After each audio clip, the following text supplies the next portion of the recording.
welcome back to Doctor Who, Series 3, as I fumble with this, Episode 7, 42, where, once again, I am joined by my brother Caden, and don't panic, okay? There's, I think, someone has broken into my house. Who could that be? That's I don't know. Weird. They're wearing my cat ear headphones. Yeah, that's unusual. You just told us, that's unusual. You should call for help or something. I should call for help? Oh my gosh. Well, I don't know. I didn't think this joke would go on that long. They could be dangerous. They could. I thought this bit would end sooner. I don't know how to carry it on. Yes, no, Caden is here in person today. Yeah. Welcome to Spokane. This is why you missed last week. You just grabbed your walking stick and you were only in Idaho. Yeah, Idaho. I was legging it. I was gonna say a state in the middle of the country. I went Idaho. It took you a week to get from Florida to Idaho, and then it took you another week to just cross that border. Yeah, I know. Idaho's a treacherous place. I should turn the engine off for people. Yeah, so for today, it should go well. Let us know if there's audio things. We're not really set up for this. We've got a janky headphone jack splitter. The dogs are real happy. They want to spend time with Caden. But yes, we today are watching 42. Christopher A. Chibnall. Yeah. If that is your real Full name. The man who canceled Christmas. Yeah, the Grinch. One day he will inherit the show from one Stephen Moffat, a show in decline, a show perhaps past its prime, and he will take that ship and steer it, just maintain course, until one day he writes what very well may have been the final episode of Doctor Who. But all that is well in the future. That's not the story for today. Today, Christopher A. Chibnall is just one of them there fans who finally gets to write for the show. Russell liked doing that. I think we got a lot of good stuff out of it. I don't actually know if Chibnall made a official Who contribution before today. A lot of people did, even Russell. Russell wrote one of the books. Wow. The guy who did next episode wrote one of the books, which is the basis for next episode. Yeah, no. It's the first Chibnall script. And of course, Chibnall is your favorite Doctor Who writer. Right. Because he wrote the one with the dinosaurs on the spaceship. I can't remember what it's called. Yep, but that's it. It'll be a momentous occasion. I'm glad you're here. I hope you enjoy the snow. There've been no snow this winter till you came up, so we did it just for you. It's very pretty. Yep. We didn't want you to forget why you're in Florida. But yeah, if you don't know what we're doing today, we are basically going to be recording an audio commentary track live, and I'm also just going to move OBS to my other monitor because I'm not used. Caden, you're in charge of. Caden, you tell him what you're doing. Oh gosh, you tell him. We are basically going to be recording an audio commentary track live. For legal purposes, we cannot stream an episode of Doctor Who, so it is bring your own video. But for Doctor Who specifically, it has a bit of a problem go. because there are we'll call them two versions of every episode. There's the original American broadcast and there's the original UK broadcast. The versions are exactly the same, except the US version is about 4% slower for frame rate standard reasons. Most streaming services and stuff seem to have the American version. I imagine iPlayer doesn't in the UK, but German Amazon does, so that means everybody does. German Amazon, best Amazon. This video is brought to you by German Amazon, just in some roundabout way, I'm sure. We'll just have to think about how. It's up. I don't have to tell you how. Just somehow, the butterfly effect. This video is brought to you by German Amazon. everything. Yep. So in a little bit, we're going to do a 5, 4, 3, 2, 1, go. And on go, everyone's going to hit play. And if you're not synced up after like a few minutes, you're drifting ahead, that's why. It doesn't really matter for the first like good chunk of the episode. By the end, I think you're like 2.5 minutes ahead. Also worth noting, because of that, you'll notice this episode is like 47 minutes. In the UK version, it actually is like 42 minutes. Oh, well, that's a win. Plus the credits, I think. I don't know exactly. And that always bothered me. It's like, why is it 42 when the episode's like not quite 42 minutes? That's why, if you ever wondered. But yeah, so 42. 42. This episode Yeah. is not about dinosaurs. Oh. This episode takes place in ancient Scotland. Think time like Beowulf or like real olden times. Forever ago. You know, yeah, I'm sure you know when Beowulf was. Just like I do. It was forever ago. So this is like swords and sticks, kind of Scottish tribal warriors, right? And there's one of the, I say warriors, one of the denizens of this tribe, little T2, is basically, he's an adorable little kid, right? And he gets it in his head that he's gonna conquer the world. And because this is olden times, that just means like Britannia. Of course. You know, they don't know about the rest of the world yet. And little T2 is like, I am the war lord. Yeah, you go conquer England, you know. Absolutely. And it's little T2. You can't say no to little T2. He's adorable. Of course. Little T2. And so all the likes of Scotland, basically, all these Scottish warriors, you know, it's old tribal times. It's actually a bit stereotypical.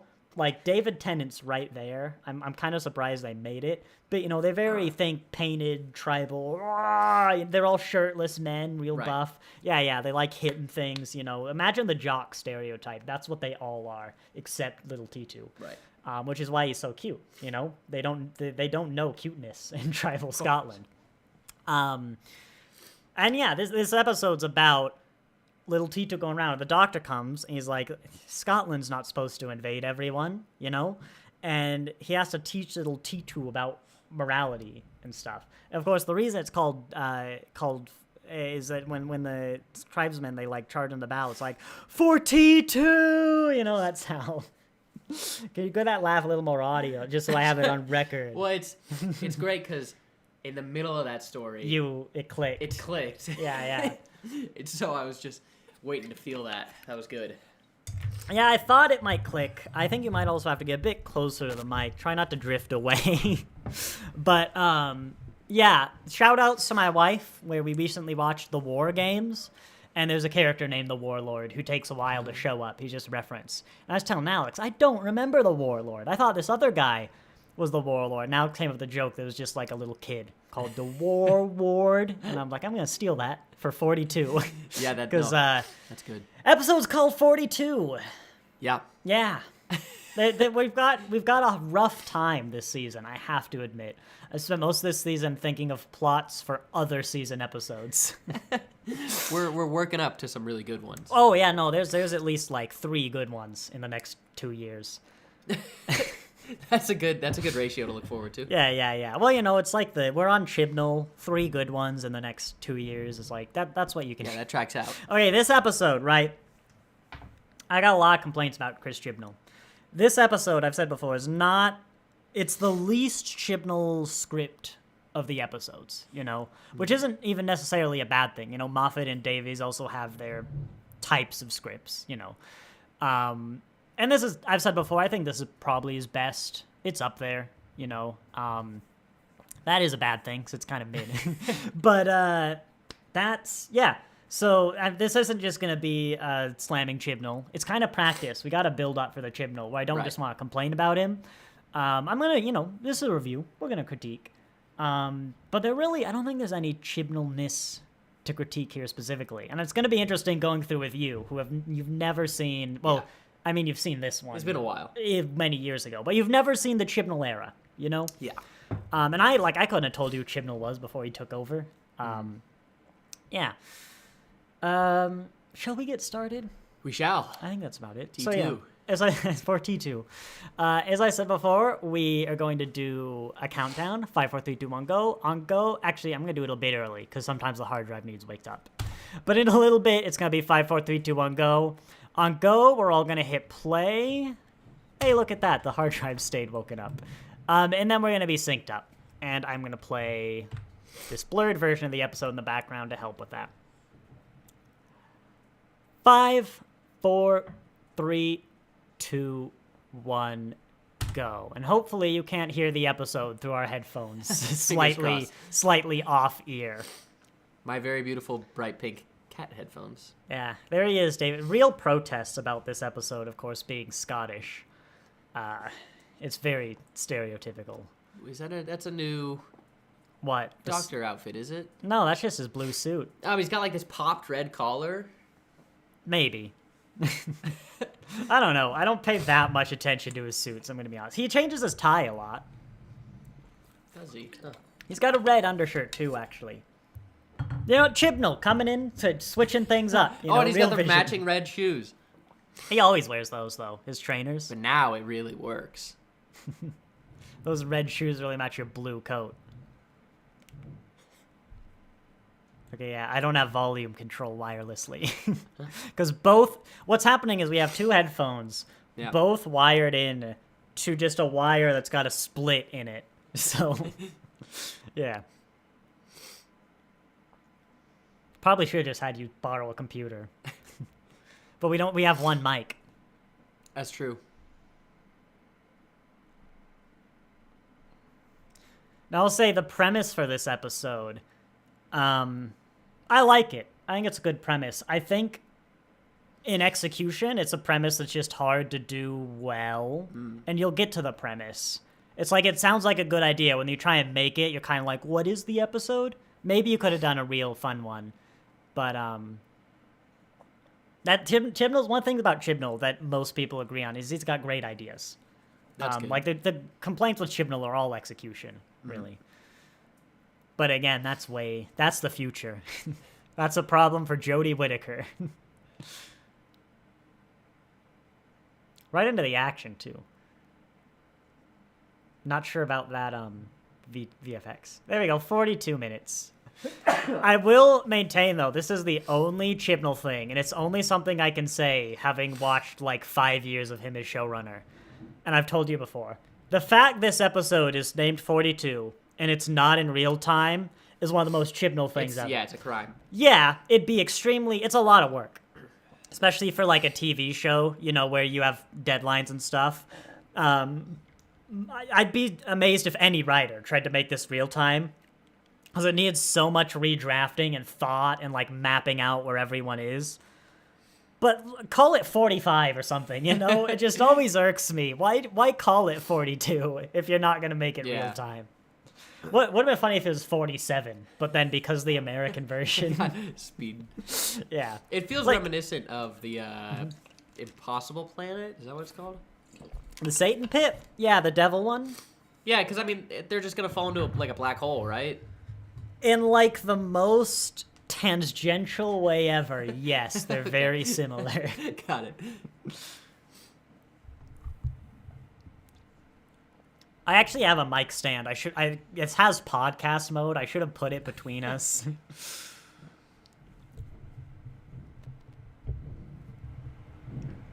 Okay, there we go. Gains up more.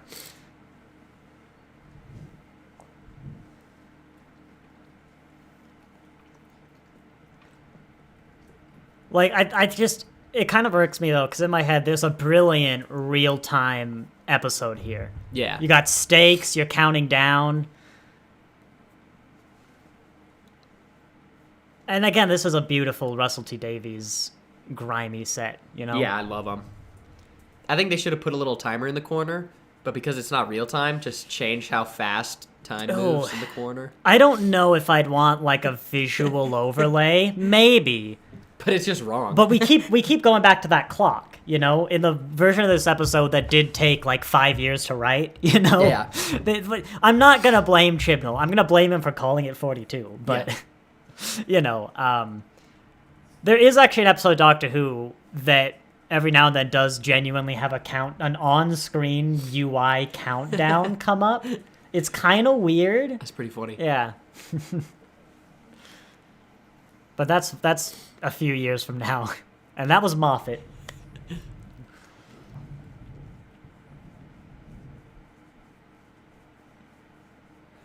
Massive flashlight.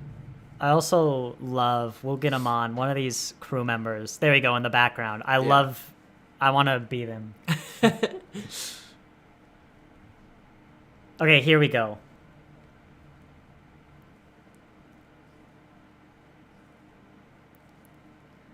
So this is the plot. And I like the setup. It's clever. Uh-huh. Maybe we're not going to get to the clever. Here we go.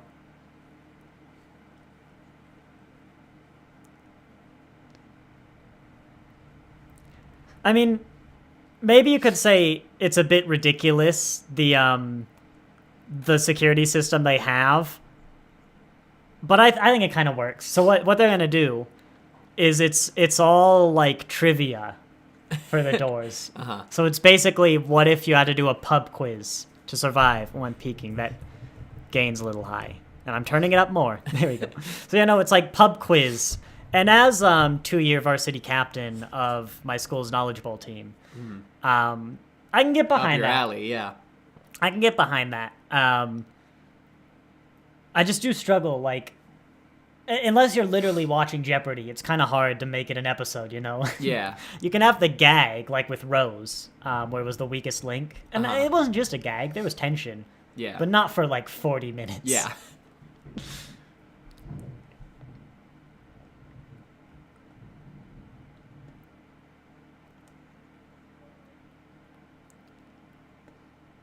I kind of like how grimy everyone is, too. Because this is a ragtag ship. Yeah. But the doctor is immaculate. I like that. That's nice attention to detail. I love the grime. Always been a fan. Love the grimy era. I usually don't like grimy sci-fi, but I've said before, it often works with Davies. Because even when he goes like pristine future, he'll make like end of the world luxury and pristine, but he still has back rooms. Yeah. Where it's like, that's not fancy,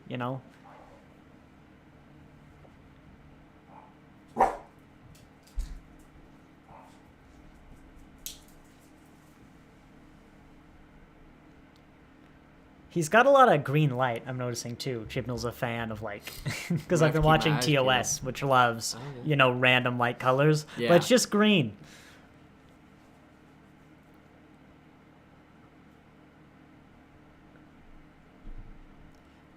I think one problem with making this real-time, though, is I'd want more than 42 minutes. Yeah. I'd want, like, modern streaming. I'd want 50 minutes just to set up these little stakes. And then, I guess now, we're still 40 minutes. You could have everyone running around. I'd love that, actually. We're talking about Doctor Who needing, now we're down to 32. And bear in mind, we're slower, of course. Yeah. But, and I never noticed the timer's slow. But, we're talking about how Doctor Who needs, like, more creativity and stuff. A real-time episode, like, if someone could do it.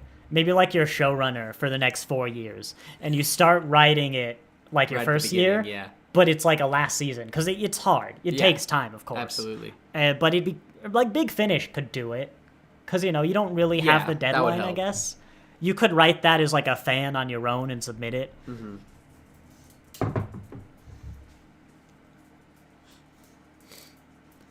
I wonder what the closest to real time is, though. Like the episode with the fewest cut. It's probably this, to be honest. Oop. Doctor Who one-take episode? That would be cool.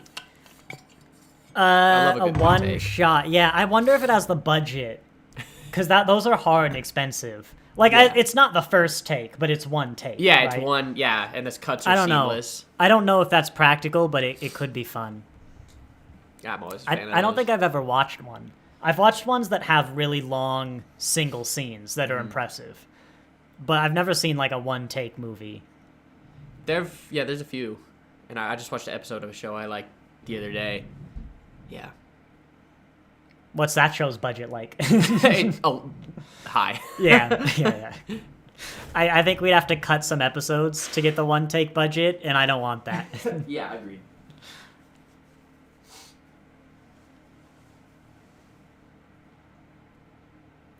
When did they ever teach recreational mathematics? On Gallifrey? I don't know, you're immortal. Well, yeah. You got time. What is recreational mathematics on Gallifrey, where like they build little time guns as children for fun? Sci-fi's like to have that, where it's like, oh, as kids we build little time machines. The time travelers always have that. Yeah. It's like, I get, it's so advanced, you could kind of, it's trivial, that's the thing. But in what world is like, can you make that safe enough to build your little time machines in like your preschool? I don't know about some that. children are lost in the pursuit of recreation. A few galaxies get erased, but But we have a good time. yeah. Actually, the Time Lords would do that.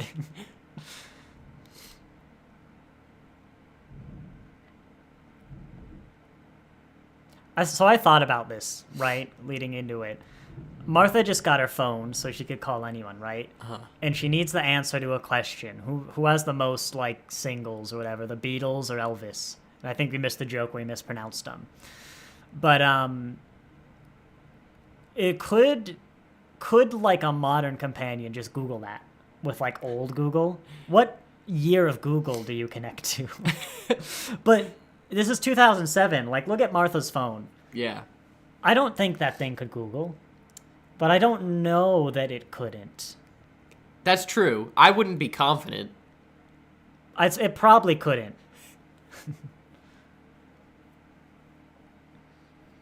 That's why I wonder if some people in the audience just feel real old now.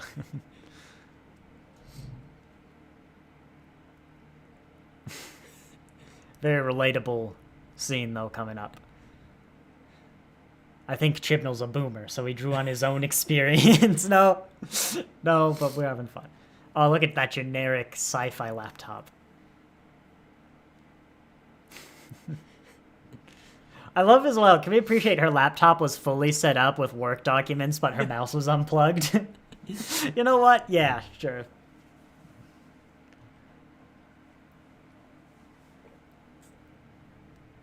I wondered about this too, like, hopefully none of them have a breakout success in, like, the 22nd Yeah. century. Like Elvis has a resurgence. Who is it? Who do you think? Elvis or Beatles? #1 singles. Oh. You gotta go I feel like quick Beatles here. are more consistent, but Elvis would have had higher highs in the moment. Were the Beatles big in America? I think so. As big. I gotta go with Beatles. I have to. I'll go Elvis just to be, contrarian, but it really is a toss-up. I think they said the guy who made the question doesn't work here anymore, though, so they all, like, got drunk and made the questions one night. I once had to set up an Apple account for something. I don't remember. And you need 3 security questions, right? And often I get, like, a set from the options that literally don't apply to me at all. It's really frustrating. Hey! It's the American audience. The British were dedicated, but I don't know if it'd be wide enough. Yeah. There might be a time. No, Elvis and Beatles were the same time, because Elvis's wife was in the Beatles episode. So they gotta have been pretty close. Oh. Yeah. But anyway, yeah, for Apple, right? I'm so sick of bad questions. So I did one right. So I picked random questions. And then the first one, I said the answer was no. The second was no with 2 O's. And then no with 3 O's, right? Uh-huh. And once I had to go through a forgot password. And when it presents the security questions, they're not in the same order as when you filled out the form. And you only have, like, so many guesses. I went, oh, no. And I had to, like, dig through and try and find if I wrote. And then I changed them. But, yeah. That's funny. It was... I know. I was like, uh-oh. And now I'd never do that again. Okay. So they emitted, like, a big heat ray from their eyes or whatever, right? Uh-huh. Why is it only burned behind where she was? Surely it's the other way. No? You raise a good point. Chris Chibnall ruining my Doctor. It's just always irked me,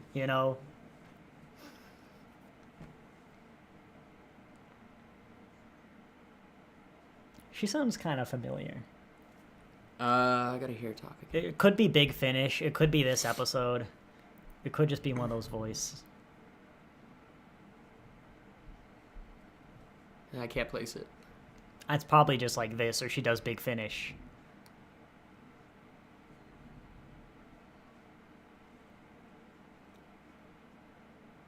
Or a hermit vessel.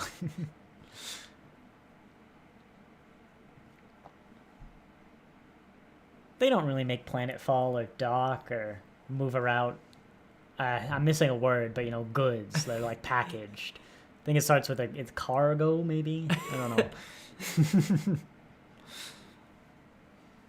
I know it's not. I know what it is and what it's not, but...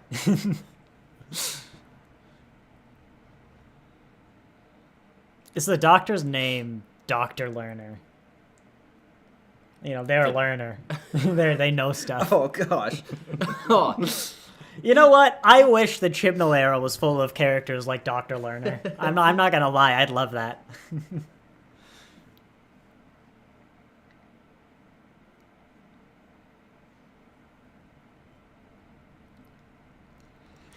I never found... You liked it. You liked it. I always thought it was a bit too on the nose. I'm reminded, I think this is the first time I've seen this episode with the Chibnall era.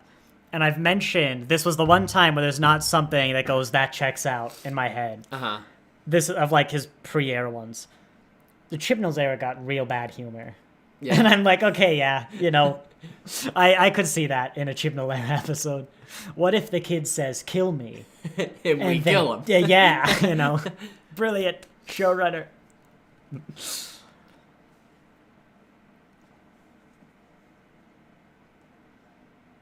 I mean, I think this episode's got some good characters, you know.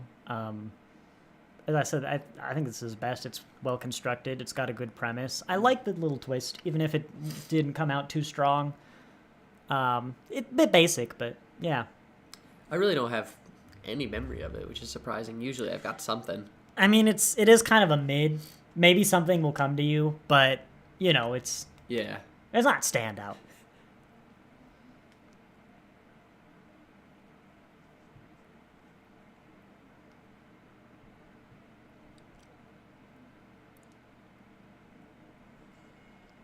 Anything you want to say as I try and find that thing I forgot I was going to look up and not have people notice?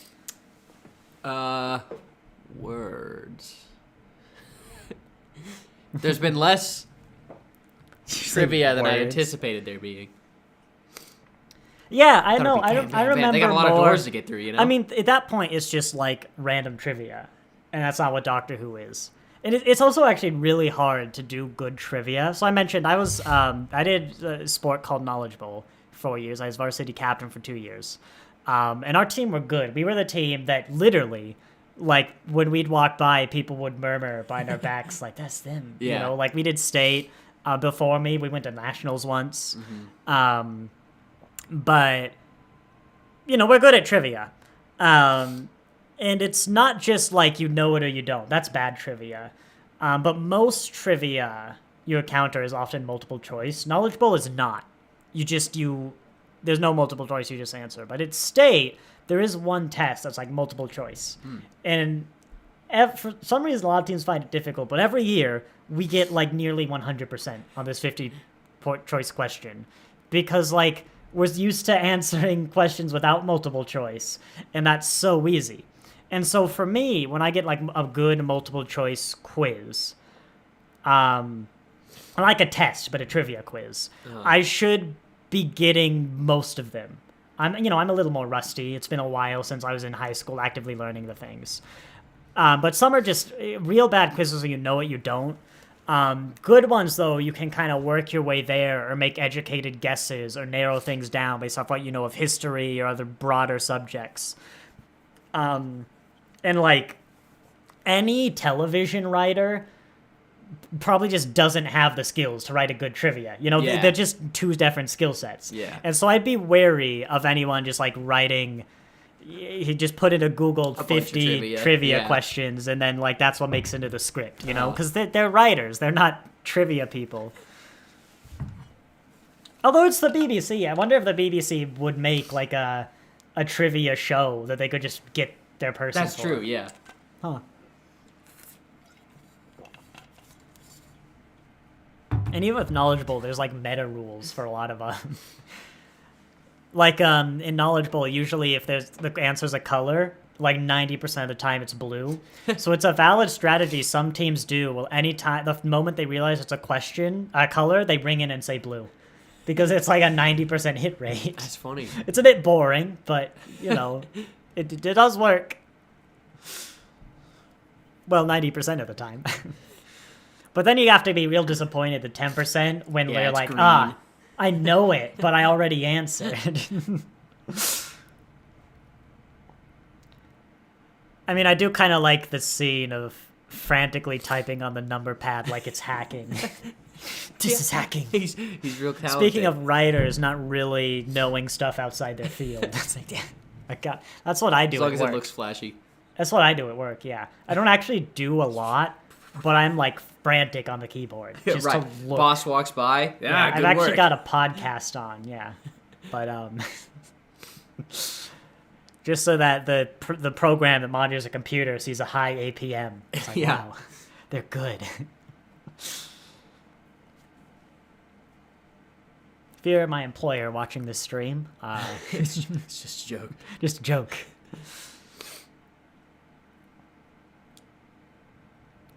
Like, it's just a guy in a mask, but it's a pretty good. It's just a guy in some outfit to be kind of intimidating. Yeah, I mean, it's like it. It's a big guy. I mean, because it's like you don't really know what's underneath. So you fill in all the gaps. It's reminiscent of some masks I see in other sci-fis, like in Star Trek The Breen or in Star Wars, you know, when Leia has like a bounty on her mask when she goes in Jabba. It's given that kind of like lawless bounty hunter vibe. It's effective. I like the look. I like he's hacking on an intercom. You can see like auxiliary, med, engineering.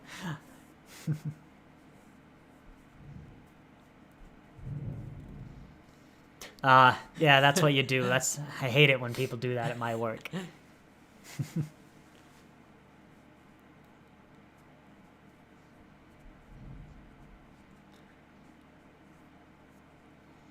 It's a fine voice, but the voice is maybe not as good as the costume. Yeah. But it is just some guy. It's passable. It's some, you got the build, but it's a good voice. Yeah. I probably wouldn't have said anything if we hadn't just been talking about everything. Oh, I'm not as big a fan of the open back, but it is a welding mask. That's why we aren't seeing him from the back. Oh wait, there's two of them. Man, I'm not paying attention. Talking about Knowledge Bowl and Apple. Wow. Rude. He was shocked. So usually that works.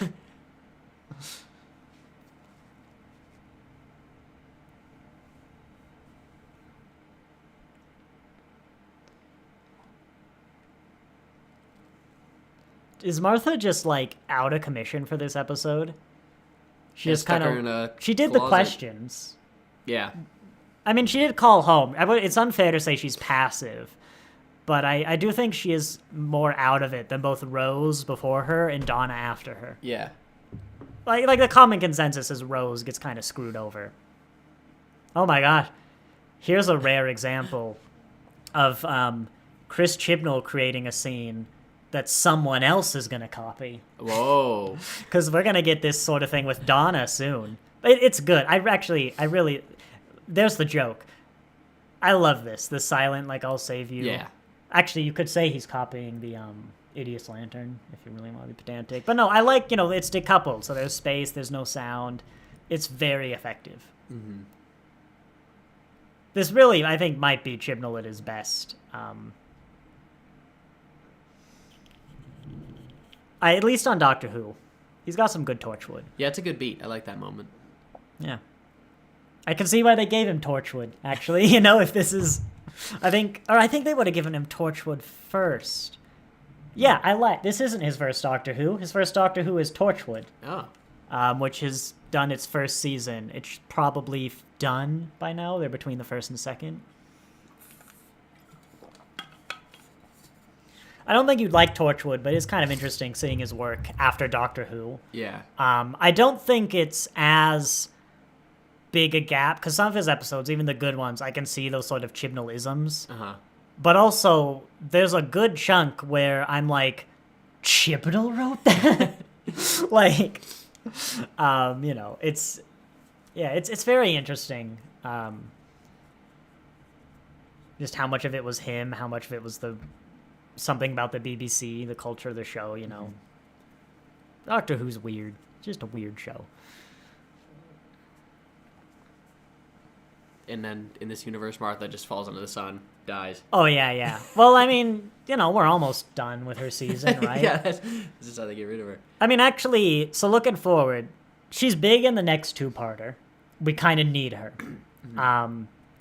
She's not in Blink, like, barely. She might as well not be there. Yeah. She has a job so the doctor can live, but honestly, I could see the doctor just managing. He's got, like, 10,000 apples in his pocket. Does he? Well, I'm sure, like, just to snack on if he gets stranded in the past. And then, actually, you do need her in the one after that. Yeah, we need Martha. It's a weird, because Martha's very active in the last story, but she's just kind of passive in a lot of her middle ones. It kind of stretches credibility a bit. She's kind of this big, badass, super capable, but she's just kind of sidelined in a lot of her episodes of just being fawning over the doctor. Yeah.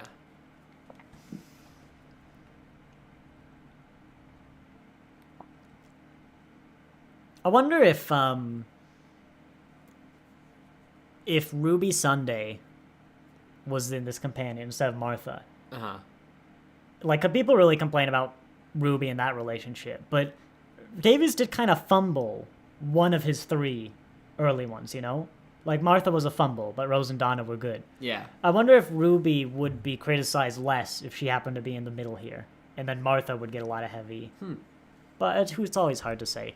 People always say, like, you glorify the classic stuff. And to an extent, you can forget some of the small details you didn't like. Yeah. But I don't think that's nearly as true as people say. Certainly not for, like, everyone. There's going to be a subset that thought the show has sucked since David Tennant left. Yeah. And then they briefly liked it again for the 60th. Some of them. But, what was the main talking point here? Oh, yeah, no, because we see people come to the show now. It's like, hey, first time watching. I'm currently on season, like, 3. Man, Martha really got it bad. And, like, it's like, yeah, we know. Or they kind of come in with these same opinions. Or the people who watch the new stuff go back. Yeah. And they kind of have the same vibes. Like, this, I love the Chibnall era, but, like, this is even better. It's like, yes. And so, like, you know, obviously, opinions aren't a universal, but, I feel like if it was true that we're just glorifying the past, you wouldn't get that as much as you do. I feel like the fan consensus generally holds for new. And often you get the randoms like, man, I hate Blink.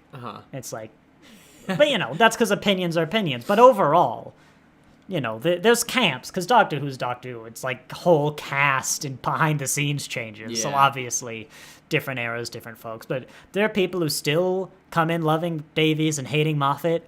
There's still people who come in hating Davies and loving Moffat. You know?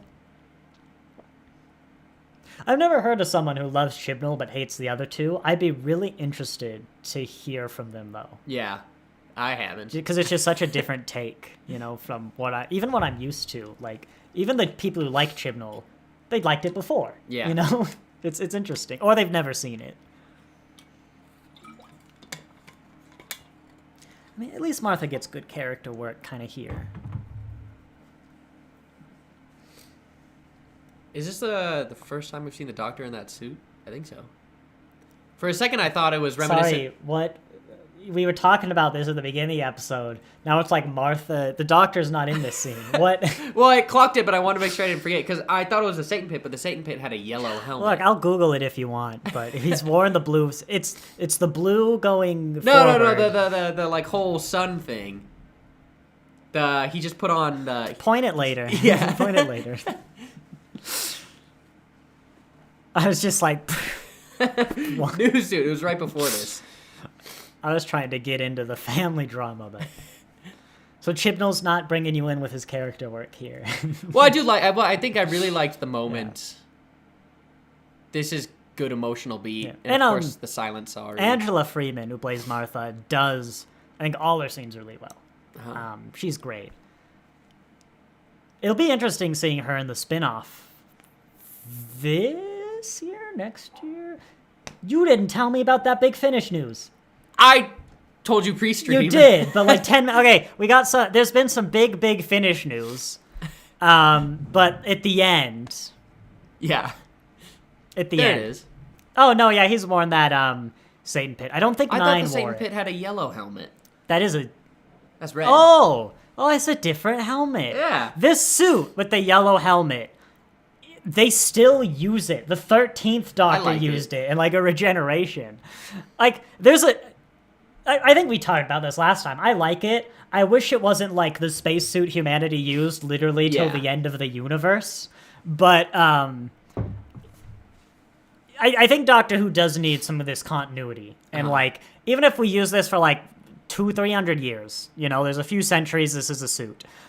Or we make slight variations. But I like this early take. They haven't settled. They're like, it's a different time. Maybe it's a different helmet. The helmets in the suit are red. You'll notice there's sort of generation coming up soon that doesn't have the yellow effect. It's rainbow. Oh. And it's like the second regeneration in the whole show. Well, the modern, right? Yeah. And so you can tell that what Eccleston did wasn't how regeneration works. They were playing around, like, you know, who knows what the reason was. Maybe every regeneration is different. Maybe it's like, I don't know, something about who the Time Lord is. But it wasn't set. Yeah. And then, like, every other regeneration is the same. So it just kind of raises some interesting questions. That's really, Yeah. That's going to be weird. I think the gloves might be different in the suit, too. Oh, I don't remember the gloves. By the way, in the classics, like, every regeneration was totally different. Yeah, you told about the one that's, like, off-screen. 1 and 3 might have been pretty similar, but, like, that's it. Yeah. Actually, 11 to 12 is also different, come to think of it. And you know, as the VFX have changed over 20 years, the 13th Doctor is a little different than the 9th, but it's the same thing, just it's bigger. Yeah. We kind of escalate every time it's a little bigger. Poor Ncuti Gatwa is gonna like wipe out Belgium or something. He's gonna actually come into like his limbs and head are gonna fly apart. Then they'll reform as a new just Doctor. Graphic. or every limb grows a new Doctor, and it's like it's all the previous Doctors and then they come mold back. into one. Yeah. It's just some hideous flesh monster. Absorb off. Yeah, and then it ends. That's the last episode because they can't. Disney's backed out. They're canceling the show. The BBC's been disbanded by the Liberal government of the UK. No one saw it coming. The Liberals dismantling Doctor Who, or not Doctor Who, the BBC. Captain McDonald. That's almost David Tennant's name. That's right. That's not his real name. Captain McDonald?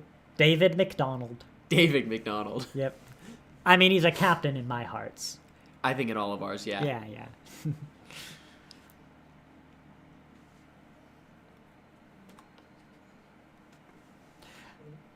I mean, it's David Tennant, but he is really like elevating this scene. I want to say that this is like really well written as a plot, but I'm like, it's just the MacGuffin. I think David Tennant's just doing amazing. Like, it's not a bad plot, but I mean, it's a creative setup and solution. You know, they scooped up the living sun. Yeah. The ideas guy. Yeah. That's it. There's a living sun in the 11th Doctor. Not a Chibnall episode. There's something he wrote that someone else stole. Well done, Chibnall. Wait, Martha has a tattoo? Yeah, I think I clocked that a while ago. Martha wears, like, tank tops all the time. How do I not know I think I saw this? that in the, maybe that wasn't a while ago. In the episode, that we just The watched, car? where, like, Bo dies. Yeah, the car. We didn't just watch it, but yeah. Oh, yeah, that was what Bo dies on. I'm surprised I didn't know, because she wears tank tops all the time. Yeah. What is it? Is it like a butterfly, or... That I do not remember. Or was it He'd blue? do bad and knowledgeable. I like, though, there's so many of these moments, but they made it in the end. It's like, Doctor, I'm afraid we're locked out. Your favorite color changes. Who knew that your security question should be constant? And it's hard doing this YouTube stuff. It's like, I don't just need a constant. I need one that I didn't say at one point on a stream. Yeah. Like my mother's maiden name, that's probably out there, you know? Like, I need something I'm going to remember that's constant and Yeah. So I hate when they don't let you choose a question. And it's like even a bank. I go to the bank and it's like, what's your favorite color? And I'm like, you're a bank. How many phone calls do you answer first off, you should know better, security wise. Yeah. But how many phone calls do you have to answer? Like, I forgot my favorite color. I thought it was green. What's my favorite color? It's like, we can't tell you that. It's like, but I think it might be orange. It's like, we can't tell you. Like, are you sure it's not orange? It's like, what's your security questions? Well, I don't know. I think it's green. You just said, you know.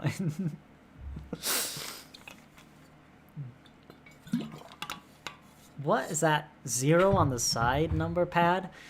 God, this dystopian future.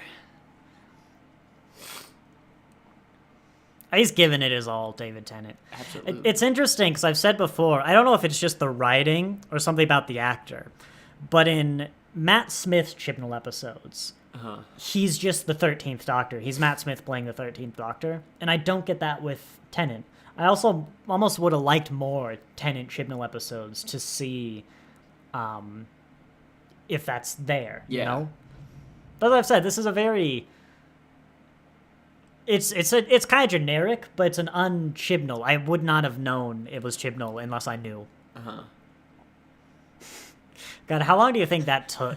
Like, that just must suck. He's living his dream, though, getting to be the Doctor. He got in there kicking his feet, all excited. Do you think that's just a disused MRI? And no, that's it's probably like a tube. Yeah. Although, I don't know, the NHS has a dead MRI machine. You could just get that, an iron lung, maybe. I mean, maybe, you know, maybe they just had an MRI. There are advantages when the government is making a TV show. There really, I've said it before, but there are disadvantages, like, you know, the conservatives could just shut down your production. Yeah. There are advantages.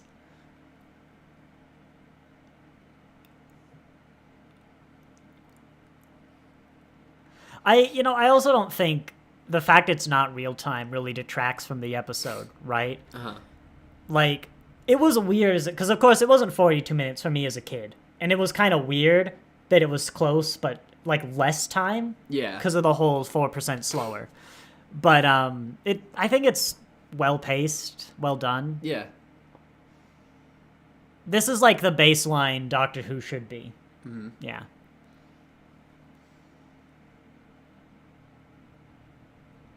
And look, we got 9 minutes left. 6 minutes of credits. Some of those are credits. Yeah. 6 minutes. Just everything is Chibnall, is what it says. So it's like David Tennant, played by Chris Chibnall. Doesn't even say the Doctor. It says the Doctor, played by David Tennant, played by Chris Chibnall. That's what it says. I would do that when like one of the ones I recast a Doctor was dead. I'd say like the first Doctor, played by David Bradley, or played by William Hartnell, played by David Bradley. I do it like that.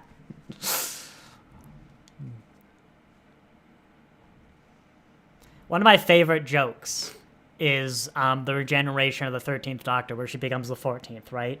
And they usually do this at the end for all the Doctors, but the first, like, it has like Jodie Whittaker as the Doctor, like the main cast, and it says, and introducing David Tennant is the Doctor. And introducing is genuinely the funniest joke in the whole era. Because it's like, yes, introducing. Let's go with that.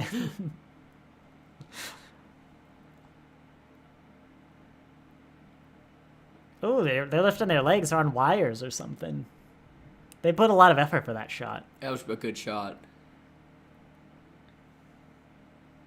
Everyone on this ship is just kind of like a generic person. There was that one person who was like, oh, kill me, and then they did. Yeah. Who had like more of a distinct look. I don't care when the show comes out. That's a lie. I think this might have changed recently. But I feel that look, that sort of androgynous, short hair, that androgynous build look, always catches me off guard if in like a show more than 10 years old. Yeah. Like every now and then you get that in a really old show. Genesis of the Daleks from the 70s has like androgynous non-binary icon is just a side character. It's always like, it's the 70s. People didn't look like that. Yeah. Funny thing is, in 2007, I probably saw people like that and thought it. Yeah. But now this is 2007. I'm like, people didn't look like that in 2007. Not on the media.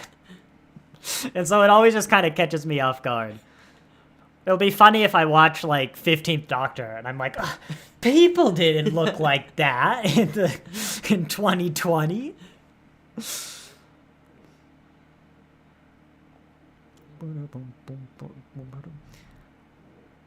I've kind of gotten used to it, but I do like this. I don't think it's the Doctor's theme, but the orchestral. Yeah. Not my favorite, but it's just it's part of that early music era that I love. Yeah. And I've said before that the Ninth Doctor especially, I loved, the ooh that you don't get anymore.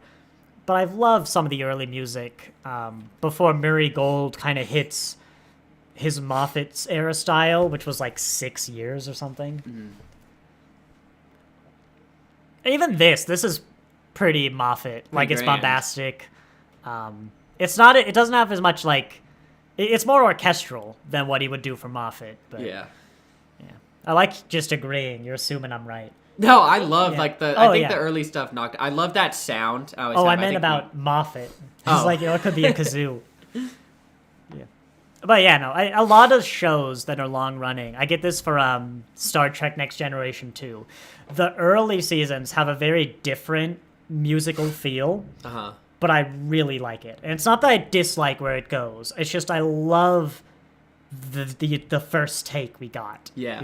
I think that choir oohing and awing, haunting you're kind of talking about might be one of my favorites of the show so far. It's up there. I don't it. know. I mean, I Am the Doctor is very good with the 11th Doctor's theme. But, for that mood. Yeah. Absolutely. That, or that vocal one. I think it might be Rose's theme. I think it's called Bad Wolf. I think. A lot of Murray Gold's soundtrack is just on Spotify. Some of the Capaldi stuff isn't, but a lot of the older stuff is.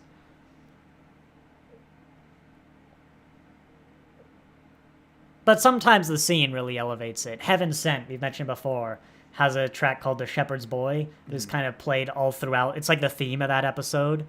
It's played a few other places, but it's got like the big climactic scene is just over the shepherd's boy, and so it invokes the like most badass sequence put to television. There we go. So 4 minutes. We had 6 minutes of timer in that 3 minutes. It's it's close enough. It's not quite 4% slower. That's all I'm gonna say. Would it have even been hard? Don't make it real time, but have the timer sync up. That's what gets me. You could have put that timer in the editing. Just set a 42-minute timer, film it, and then figure out do those bits last. Yeah. You could have had the timer sync up. But yeah, even the timer's not real time. I thought you loved the Doctor.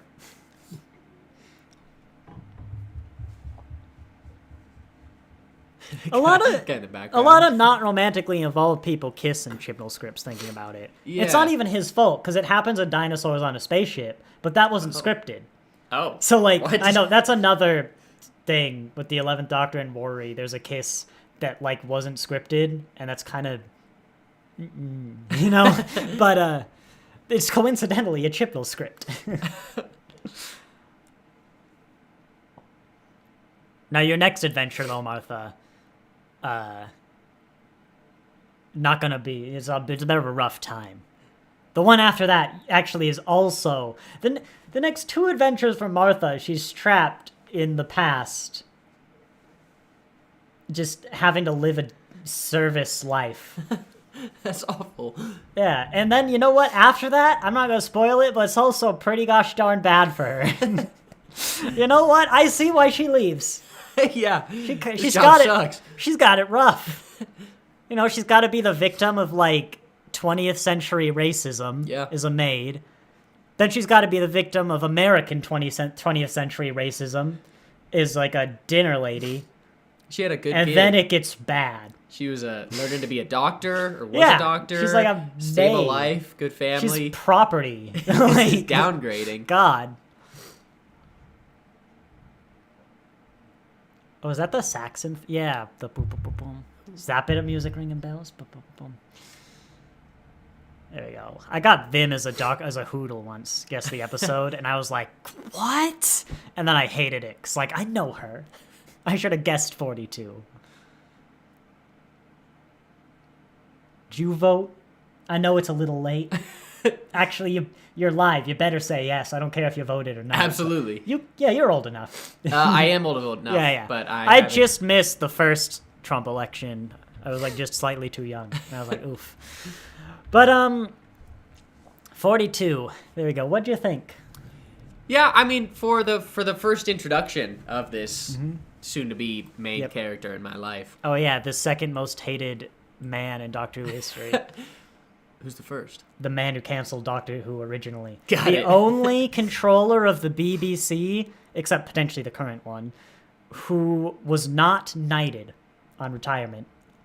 Oh. I've heard this sounds a little too nice to be true, because the Queen was quite liked Doctor Who.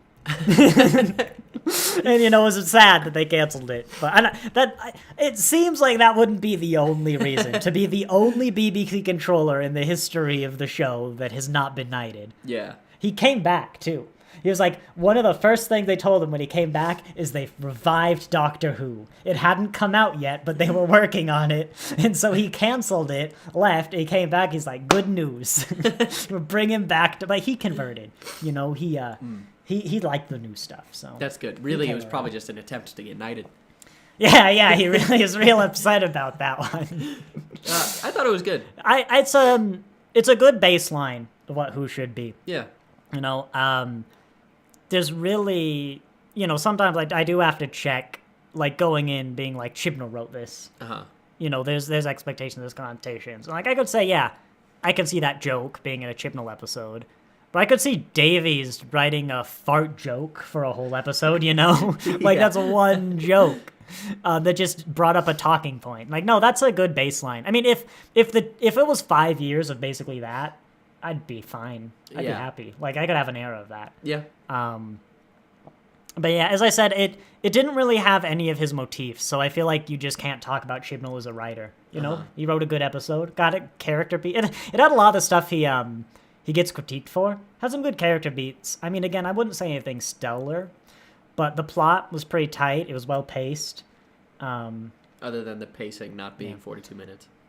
Well, yeah, but I mean, I'd say that is the most Chibnall thing ever because it would require so much work. I'm like, yeah, he just doesn't do as an author, which, to be fair, isn't like inherently a problem. If he produced like good scripts, like this was probably has many drafts as like a lot of his baseline scripts, and it was good, But like, yeah, no, Chibnall just isn't the writer who puts the kind of effort into his or thought in that would be required. And to be fair, I think most writers aren't, because that's so much time. Yeah. Like that you have to dedicate your thing to being like that. And if he did it, the other parts probably would have suffered because he would have had so much time. Yeah. Like it would have that was the focus is how real time and tight the episode is. And if there's one thing I know about Chibnall, tight isn't really his strength as a writer. No. But yeah. I mean, I've kind of ruined it. I have a joke for the Chibnall episodes. I forgot to Google it, and I was realizing I was complimenting all of them. Where I was going to do the thing where Chibnall gave an interview in the 80s critiquing what was the then current latest season, Trial of a Time Lord. And he's like, oh, well, it was all just a bit routine, really, running around corridors, silly monsters. And he goes like big spiel that is basically the minor complaints people have of his era, like, the general. And it's a hilarious, he learned some stuff. But I was going to do every Chibnall episode, I'd end with that as my review. I was going to say, it's just a bit routine. It's a lot of running around corridors, silly monsters and stuff. But I forgot to look up the scripts, and it's all in video form. I would have had to write it down. And it's always fun on Reddit when you see someone mention a Chibnall episode. there's often a comment that's just that. Yeah. It's like, I hope we can have whatever your opinions on Chibnall, however you might agree with that scathing review, we can have a good laugh of a teen who learned the lesson that what you put on the internet stays forever. Yeah. 20 years before the internet. He's never gonna live that down. Oh God, I hope he can have a good laugh. Like it probably got tiring, but I hope he goes like, oh yeah, he got to tell his grandkids, like, kids. Watch what you say. It sticks. It sticks when you become a toxic Chibnall hater. All that stuff about loving dinosaurs on a spaceship, him being your favorite writer. Right. Like, yeah, that's going to be there. I'm not deleting it. You'll have to pay me some big bucks to get rid of that. Yeah. Yeah. We'll redo it. We'll redub it. But they'll just mute your audio. It'll be hard for this episode because it's the same mic, and I condense all the audio. It'll all be Chibnall swears, Yeah. No, yeah. We've got Big Finish news. Yes, thank you. I was literally about to outro. So, it was just announced, Ninth Doctor. Of course, he did like 12 box... Oh, that's a face. You're excited. This is why I didn't tell you the news. He did like 12 box sets. I haven't done the last one with River yet. But he did like a bunch of box sets, and then he took a bit of a break from Big Finish. It's just been announced. He's doing 12 new stories. Not box sets, individual stories. They're like $12 a pop. This one. They're also the off months of the 13th Doctor adventures. So you get 13, 9, 13, 9. Ninth Doctor, the first one comes out in August, and it's every 2 months. But the news, right? They've got Billy Piper back as Rose. Wow. 12 new stories. We are doubling the amount of Ninth Doctor and Rose stories. That's something to think about. That's pretty cool. In fact, he's done... 9 has more stories on audio now. It didn't take long. Wow. But yeah, we're getting Rose back, which is great, because the biggest complaint about 9 and the box set, at least for me, it's not a unique opinion, but he had a bunch of like fine stories and then a few standouts, right? But one of the big things is 9 is a character, he was pre-Rose, because Rose wasn't there, obviously. Yeah. Is so ingrained in that time war, and like the character's in such a specific spot. And so if you're doing pre-Rose, you really have two options. You commit to that, and it's just like dark and depressing basically all the time. Yeah. And there are great dark and depressing stories. 12 box sets of that. I don't want that. Big Finish doesn't. Eccleston wasn't. No. Or you could do what Big Finish did and basically kind of ignore it. There are like token mentions every now and then. He meets some friends. It's like, hey, you're clearly not doing well. He's like, I don't want to talk about it. I'm not ready for a companion, stuff like that. Yeah. And I've always thought 9 doesn't work pre-Rose, other than like the briefest period. Mm-hmm. Someone had a great idea where you could give him a companion, but like she, assuming it's she, they go off the rails or something, or like they die, or they kind of turn bad, and it could be a moment of like he can't do it to 9, or like it adds weight, in one of his early ones. So I did it. I picked another stupid ape, it's like, and I'm like, that's good, but you could really only do it for like a few. Yeah. Like maybe 3 box sets. Yeah. But yeah, there's a new 9 in Rose. It's great. I think Jackie might be in some of them. Wow. The real main character. Wow. She's in a lot of Big Finish, and she apparently kind of works with everyone. Oh. I heard one with her in River. Oh. It's like she's kind of the mom River never really got to grow up with. Uh-huh. With Jack, they like kind of party around. They even pair her with Christina of Planet of the Dead, and apparently they bond over like their love of jewelry. Like she just kind of works with everyone. But that means it's got to be kind of later in the arc. So of course, when you have 9 pre-war and you're leaning into that, he can't develop. Yeah. Like, that's the way the companion idea works, is he can get worse. Yeah. Yay, it's more... Like, that'd be a killer story for maybe, like, 7. Yeah. And again, 9 only worked because of how phenomenally his arc is written. Mm-hmm. Let's bring back Doctor Who. It's 2005, right? We're bringing back Doctor Who. We're shortening it down. This whimsical, colorful thing it was in the 80s. He's gonna be traumatized. He's gonna be damaged. He's going to shave his head. He's going to wear leather and be depressed. He's going to be it's going to be gritty.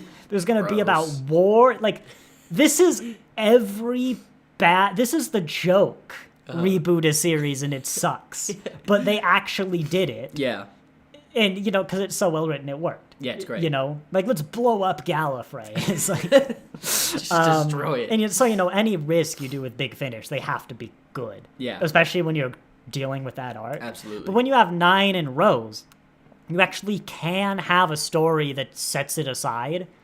And you could probably have all 12 of them. Ignore it. I'd hope maybe one kind of touches up on their bits. That's not phrasing. But it touches up on, like, where they are in their arc. But, because 9 has stories that don't deal with the Time War. The long game is not the best example. But, you could have a long game, which, yes, does pull some weight with, like, showing Adam as a bad companion. Yeah. But, the Father's Day doesn't deal with the Time War. Yeah. Like, I think 9 is going to be suited much better to having Rose. Mm-hmm. And I think it's going to be a hell of a year with 12 stories, so like 2 years, where 13-9. These are the doctors that don't do Big Finish, people. What happened? We suddenly have a new monthly adventures that's 13 and 9. And oh my goodness, Comet, you tried to jump on the chair and you hit your head on the desk. Come here, Comet. Come here. That was poor baby. a heavy impact. He's okay. Oh my gosh. He's getting love. Sorry, no, I go off that chibnall. I'm real excited for 13 on Big Finish. I think it'll be kind of mid because Big Finish plays it safe with modern doctors. I think they generally don't work as well on Big Finish, but you should try 9. I could be blown away. Like, the War Master is one of the best sets in modern. 8th Doctor follows the same format as the modern ones do. But, and apparently 10 has some great stuff I haven't listened to. 11's got great stuff I've not listened to, but not as Matt Smith is his perfect impressionist. But 13 without the Chibnall era, like, is going to be interesting. The 6th Doctor had a huge, like, overnight change of opinion to some forgotten thing we should never talk about to one of the top takes, just slightly tweaked and fixed. Apparently the Fugitive Doctor, we got stuff like that, another Chibnall era. Her story is apparently very good. I've heard some people say, like, it's fine. I've heard some people say, yes, it's amazing. I haven't really heard anyone say it's bad. It's got Alex Krieg, who played, like, the Borg Queen in Star Trek, most of the Borg Queen appearances. I haven't listened to that, but the War Master one is kind of looking like it might be a dud from the trailer. But, apparently, so, like, we can bring these characters and do good stuff. And, like, everyone was a little worried for Fugitive because it had, like, Daleks on the cover. It's like, you're going straight into Daleks, like, generic. Apparently it's good. Oh, my gosh, did I slap you? You like little slaps, though. That's right. Oh, he's in his heated blanket. It's okay. He's okay. It's okay. Well, I think we'll call it there. But, yeah, exciting stuff. That's exciting, from Big Finish. Yeah. We'll get more Fugitive coming up. So 13 is, like, the month before or after August. I don't know which. Later this year. Then Fugitive, I don't know when she comes out, but she's got a lot. Yeah, I need to catch up on Big Finish. I haven't bought any new stuff in a while, to be honest. That's just surprising. budgets. Yeah, I haven't listened either. I need another game that I can do in the background or something. But yeah, I will say thank you all very much for watching, and I'll see you next time. Bye bye. So it's over here. This.